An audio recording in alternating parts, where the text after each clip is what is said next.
o de mega corrupción que no se destacó en el Perú, fundamentalmente en Estados Unidos, pero que siendo o estando detrás de esto, la empresa Odebrecht, una de las empresas más grandes de Brasil, con inversiones en diversos países del mundo, particularmente en Sudamérica, es que ha significado una investigación que se ha desarrollado en diversos países del mundo, pero que en nuestro país en particular, debido a un manejo, yo diría, irregular, de pronto con intereses políticos por parte de los investigadores, que son en este caso los fiscales, se ha ido distorsionando los procesos y que finalmente lo que debió ser una investigación correcta, bien llevada y que pudiera haber manifestado o expresado y llevado a la cárcel a verdaderos corruptos, ha significado para que, por un lado, se mida, digamos, como dice el dicho, para mis enemigos la ley y para mis amigos todo. En este caso pasó eso, ¿no? En este caso pasó esto y que es muy lamentable que, por ejemplo, ninguno de quienes conformaron la empresa megacorrupta haya pisado un segundo la cárcel y que también sus principales socios en el Perú, Gran y Montero, hayan pisado igualmente ni siquiera un minuto la cárcel. Sin embargo, funcionarios hasta de quinta a sexta jerarquía o categoría o están pagando prisión preventiva y o han sido condenados, ¿no? Así que esta es una investigación que debió ser la más correcta, la más técnica, en la que de pronto el sistema debió mostrarse en sus mejores términos, pero que por malos operadores fiscales y en algunos casos los jueces ha terminado finalmente siendo una investigación muy cuestionada. Sobre el caso y los hechos. ¿Cuáles fueron los principales cargos que se le imputaron al expresidente Alan García dentro del caso de la Bajada? A ver, para, antes de referirme al caso Lavajato, es importante que se sepa lo siguiente. Cuando Alan García termina su segundo mandato y frente a un exitoso gobierno, se conformó una mega comisión en el Congreso de la República dirigida por Ollanta Humala y su esposa Daniela Heredia, ¿no es cierto?, que se encargaron y buscaron esencialmente imputar actos ilícitos. Pero como no consiguieron nada, estos informes terminaron siendo presentados de manera directa por el Procurador del Humanismo en el Ministerio Público. Y se abrieron un sinfín de carpetas. Muy bien. Una vez que se iniciaron estas investigaciones contra Alan García, que fuimos archivando una a una en la defensa que ejercimos, sin embargo, apareció en medio de esto el tema de la corrupción de la empresa Odebrecht. Fue así como al inicio estuvo a cargo una investigación del fiscal Hamilton Castro. Esta investigación se inició por lo siguiente, porque se había dado normas que favorecieron a que se construyera el tren eléctrico o el metro de Lima en Lima, ¿no es cierto?, para la redundancia. Y la principal imputación fue de que se dio el marco normativo que posibilitó a que la empresa Odebrecht desarrollara este megaproyecto en Lima, en el Perú. Fue así como se inició la investigación contra Alan García. Nunca hubo una imputación, a diferencia de otros casos que nos vamos a referir más adelante, que a Alan García se le haya pagado una coima. Entonces, primer tema, se le comienza a investigar por haber pedido un decreto de urgencia que posibilitó el desarrollo del tren eléctrico para favorecer a la empresa Odebrecht. Pero un cargo o imputación que a cambio de esto se le haya pagado dinero, jamás hubo. Muy bien. Esta investigación empezó a llevarse por parte de Hamilton Castro. Pero luego, Hamilton Castro es apartado del cargo por el fiscal Pablo Sánchez e ingresa el fiscal José Domingo Pérez con la coordinación de la Fiscalía Superior del señor Rafael Vega.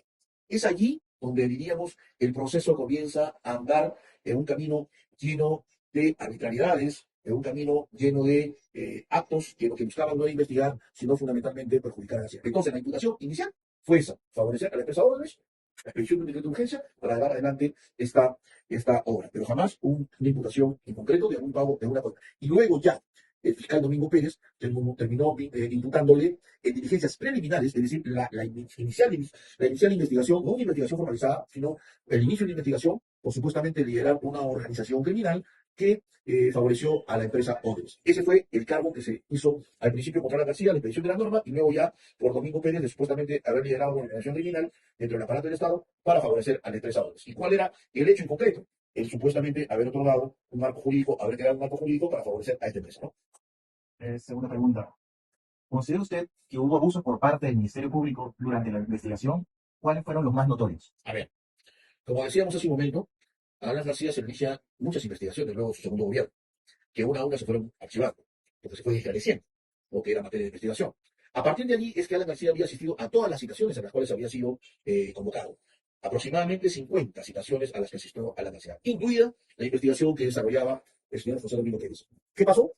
Pues bien, hasta en dos oportunidades se suspendió la declaración de Alan García para luego, a manera de emboscada, a pesar que se encontraba en el Perú, a pesar que, como reitero, había asistido a todas sus diligencias, se le hizo un pedido de impedimento de salir del país. ¿Y cuál fue la imputación para considerar de que Alan García no volviera a salir del Perú? Era porque supuestamente había recibido un pago por al dar una conferencia ante la Federación de Empresas Industriales de Sao Paulo, en el Brasil, y que a cambio de esto había recibido un pago de $100.000. Pero acá viene el tema, es que ese pago que había recibido Alan García ya lo habíamos informado nosotros en la mega comisión, en donde se archivó el proceso por supuesto enriquecimiento ilícito, en donde el presidente de la comisión inclusive declaró ante el Pleno del Congreso que no hubo desbalance patrimonial en el caso de Alan García, pero también lo habíamos informado ante la Fiscalía de Relación en una investigación que se hizo por el enriquecimiento ilícito, en la que también se informó de esta conferencia que hizo García y de este pago que había recibido, que había sido además bancarizado y sobre el cual se pagaron tributos. Esa imputación que ya, repito, era un refrito, es decir, ya se había conocido antes en el Congreso y en la Fiscalía de la Nación, fue o dio lugar para que se impidiera salir del país. Es decir, primero, un cerco, una celada contra Alan García, que pese a haber venido siempre a declarar y no haber reducido ningún tipo de investigación, se dio el impedimento de salir del país. ¿Sobre qué imputación? Sobre un hecho que ya había sido informado e investigado, tanto en el Congreso como en la Fiscalía de la Nación. Y a partir de allí nace el primer abuso de arbitrariedad que se dicta por parte de esta Fiscalía. Siguiente pregunta. ¿Qué derechos fundamentales de Alan García considera usted que fueron vulnerados durante la investigación? Acá voy a lo siguiente, luego de haber explicado el tema del impedimento de salir del país. Una vez que se dicta el impedimento de salir del país, nosotros, como abogados, tomamos conocimiento que lo que se venía, porque ese era un modus operandi del fiscal José Domingo Pérez. Luego del impedimento de salir del país se buscaba una detención preliminar. ¿Qué pasó? Más o menos en febrero debió declarar el señor Jorge Barata, el principal funcionario de la empresa Odebrecht en el Perú. Sin embargo, por alguna razón que no sabemos, nunca fuimos informados, la Fiscalía, el fiscal José Domingo Pérez, decide suspender esta declaración en Curitiba, Brasil. No se produjo la declaración. Alan García, la defensa, éramos de los más interesados en que se produjera esta declaración porque sabíamos que no podía declarar nada en contra de Alan García porque había el convencimiento de que nada ilícito se había cometido. Sin embargo, esto, en abril, el 16 de abril, el fiscal José Domingo Pérez emite, o mejor dicho, hace un pedido de detención preliminar contra Alan García al juez José Sánchez Balbuena, en la que se imputa, sin tener ningún elemento de convicción, que Alan García había recibido coimas a través del señor Miguel Atala, a quien sí se le había encontrado dinero en la banca en Andorra. Pero el dinero que se había encontrado en Miguel Atala también se había establecido, y esto fue materia de una publicación de la revista Calendas, de que todo ese dinero que Miguel Atala había recibido de Odebrecht lo había distribuido entre familiares de él o amigos empresarios cercanos a él. Es decir, toda la plata de él, que estaba depositada por la empresa Odebrecht en un banco de Andorra había sido distribuida a personajes del entorno de Miguel Atala. Pero Domingo Pérez, en el pedido de detención preliminar, y el juez Sánchez Balbuena, cuando ordena la detención preliminar, sostienen sin ningún elemento de convicción ordenar la detención preliminar. ¿Qué derecho se afectó? Presunción de inocencia, debida motivación, porque si tú no aportas elementos de convicción suficientes para decir que García era dueño de esos dineros, de esa plata de Miguel Atala, y si además de eso tú lo que haces es dictar una detención preliminar sin estos suficientes elementos de convicción, lo que estás haciendo es afectar el principio de presunción de inocencia. Es decir, nadie puede ser, en este caso, para que detengas a una persona tienes que tener elementos, digamos, fuertes para ordenarse, pues, una detención preliminar, ¿no es cierto? Estos son dos derechos básicos que se violaron respecto a la García. El tema de la presunción de inocencia y el tema de la debida motivación, porque se buscó detener a García sin tener una fundamentación adecuada en el momento que se le buscó detener, ¿no? Siguiente pregunta. ¿Cómo evaluaría el manejo mediático del Ministerio Público? ¿Hubo filtración indebida de información reservada? Yo te voy a contar una anécdota. Yo asistí a varias diligencias en Curitiba, Brasil, y todo lo que declaraban los testigos en una mesa un poco más grande que esta, en un salón un poco más grande que este, de la Procuraduría en Curitiba, nosotros estábamos, el fiscal Domingo Pérez, su adjunto, los abogados al otro lado, y los testigos declarando igualmente en torno a la mesa. Y atrás está el fiscal Vela y otros fiscales, y todo lo que se hablaba o se decía en esas diligencias, tanto el diario El Comercio como el IDL, online, es decir, en tiempo real, sacaban información. Es decir, dentro del equipo de fiscales, lo que hacían era filtrar cada cosa que decía cada uno de los testigos. Pero no solamente eso, sino que cada documento que se exponía o que estaba en la carpeta fiscal, si podía perjudicar la honra, si podía perjudicar la presunción de inocencia de cada investigado, era filtrado sin ningún problema por parte de estos funcionarios del Ministerio Público, por parte de estos fiscales. Aquí, a su prensa. ¿A qué prensa? IDL, Comercio y al Diario de la República. Así ha sido como se han manejado los procesos en este país, en el equipo mal llamado equipo Lavajato o equipo especial para casos de Odebrecht, ¿no? Entonces había un manejo tendencioso, malintencionado de la información que se tenía en las carpetas fiscales de los casos de Odebrecht. De su experiencia, ¿qué rol jugó el Poder Judicial como órgano de control frente a los excesos fiscales? Ha tenido que haber intervención por parte de la Corte Suprema para ir restableciendo en los procesos de investigación, sea en las prisiones preventivas o en las carpetas fiscales mismas de investigación preparatoria, y o en los casos que ya se encontraban en etapa intermedia o en juicio oral, para de alguna manera eh, dejar a salvo, proteger una serie de principios que deben estar siempre presentes en las investigaciones y o preservar los derechos fundamentales de los investigados. Creo que a nivel del Ministerio Público, equipo especial, la actuación ha sido aberrante, violatoria sistemáticamente de derechos fundamentales de los investigados, de unos más que otros, y es más, en algunos no y en otros sí. Y por parte de los jueces ha habido una aplicación igualmente restringida de derechos fundamentales. Es decir, se han afectado derechos fundamentales, el principio de presunción de inocencia, la de motivación, entre otros, que finalmente solo cuando han llegado a la Corte Suprema se ha encontrado de alguna manera el reencauce o el encauzamiento adecuado por parte del Poder Judicial. Mientras tanto, jueces y jueces superiores han hecho tabla rasa de derechos fundamentales en los procesos. Mm. Siguiente pregunta. ¿Qué diferencia encuentra usted entre la investigación seguida contra Alan García y los expresidentes Toledo y Humala? ¿Cree usted que el caso García fue tratado con un sesgo político mayor al de los otros imputados? En principio, partamos por un fundamental. Como decía hace un rato, contra Alan García nunca hubo una imputación de nadie, menos de los brasileños, de que le hayan dado o le hayan pagado una coima. Primero. En segundo lugar, Alan García siempre colaboró en las investigaciones, no solamente estando presente él en las declaraciones a las cuales lo acompañábamos, sino además aportando una serie de documentos que fueran necesarios para esclarecer los hechos en materia de investigación. El pedido que se hizo contra él de detención preliminar fue, como hemos explicado hace un momento, absolutamente arbitrario. Primera diferencia, entonces, que contra Alan García nunca hubo una imputación real, concreta, al menos a un elemento de convicción respecto a algún acto de corrupción. Primero. Segundo lugar, Alan García no tuvo, o sea, su investigación se quedó en etapa preliminar. Nunca hubo un proceso propiamente dicho de investigación preparatoria, menos aún una acusación llevada a etapa intermedia y menos aún una acusación que pasando por etapa intermedia haya llegado a juicio oral.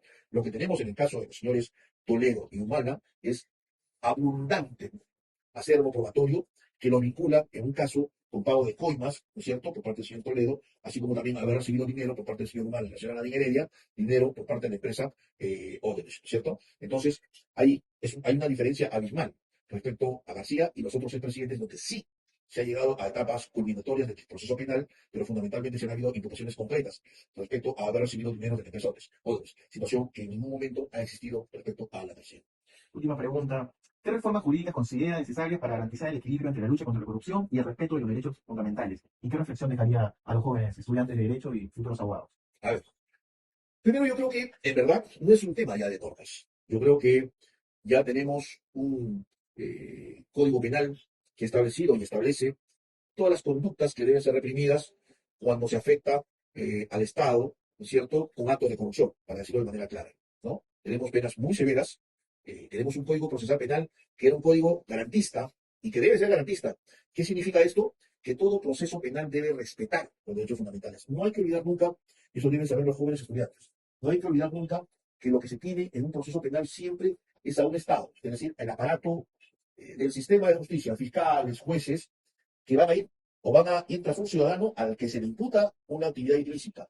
Entonces tienes al gran leviatán, como lo llamaba Tomás Hoff, frente al individuo.